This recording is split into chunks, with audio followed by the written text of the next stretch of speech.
গ্যাসের দাম কিছুটা কমাতে পারেন। তিনি যদি মনে করেন গ্যাসের দাম কিছুটা কমাতে পারেন, কিন্তু রাজ্য মনে করতে পারে যে আমি প্রত্যেকটা গ্যাসে যতটা দাম বাড়লো ততটা আমি সাবসিডি দিয়ে মানুষকে সস্তায় আমি গ্যাস দেবো।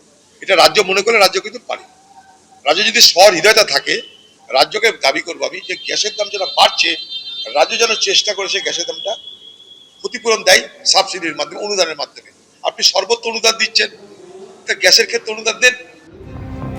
গ্যাসের দাম বৃদ্ধিতে কতটা সমস্যার মধ্যে পড়েছেন সাধারণ মানুষ, কি বলছেন তারা দেখুন। এটা খুবই একটা অ্যালার্মিং ব্যাপার। আমি তো খুব অবাক হলাম। তারপর গ্যাসের দামও বেড়ে যাচ্ছে, যেটা সাধারণ মানুষকে খুবই অ্যাফেক্ট করবে। জানি না কিভাবে ম্যানেজ করবে সবাই। সবার একরকম অবস্থান। আর গ্যাস দেখুন সবার লাগে, একদম নিম্ন মধ্যবিত্ত, মধ্যবিত্ত, উচ্চবিত্ত সবারই প্রয়োজন। খুব অসহায় লাগছে ভাবতে, যার জন্য আবার এটা আমিই শুরু করলাম। সকালে ঘুম থেকে উঠে গ্যাস নেই এটা আমরা ভাবতেই পারি না।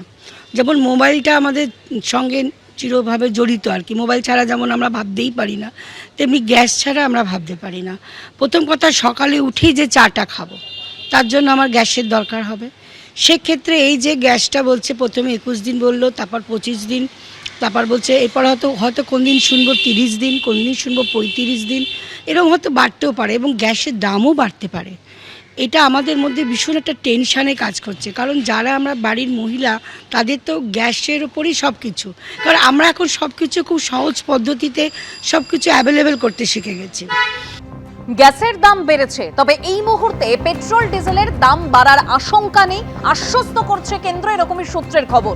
হরমুজ প্রণালী দিয়ে ইতিমধ্যেই আসছে প্রথম জাহাজ। এলপিজি উৎপাদন আরো বাড়ানোই লক্ষ্য, আশ্বাস কেন্দ্রের।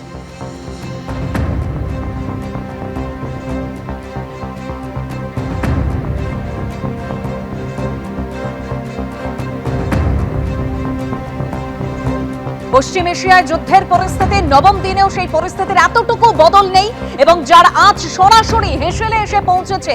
সিলিন্ডার প্রতি রান্নার গ্যাসের দাম বেড়েছে 60 টাকা, তবে এই মুহূর্তে পেট্রোল ডিজেলের দাম বাড়ার কোনো আশঙ্কা নেই, আশ্বস্ত করছে কেন্দ্র।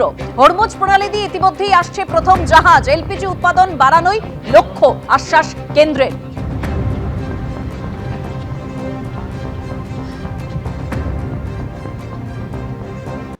বাইক মিছিল আটকে দেয় পুলিশ। ঘোলায় তার জন্য রাস্তা অবরোধ করে বিক্ষোভ দেখায় বিজেপি। ঘোলার কাঠগোলায় মধ্যমগ্রাম রোড অবরোধ করে বিক্ষোভ বিজেপির। পানিহাটিতে বিজেপির বাইক মিছিল পুলিশ আটকে দেয়, প্রতিবাদে অবরোধ বিজেপি কর্মী সমর্থকদের।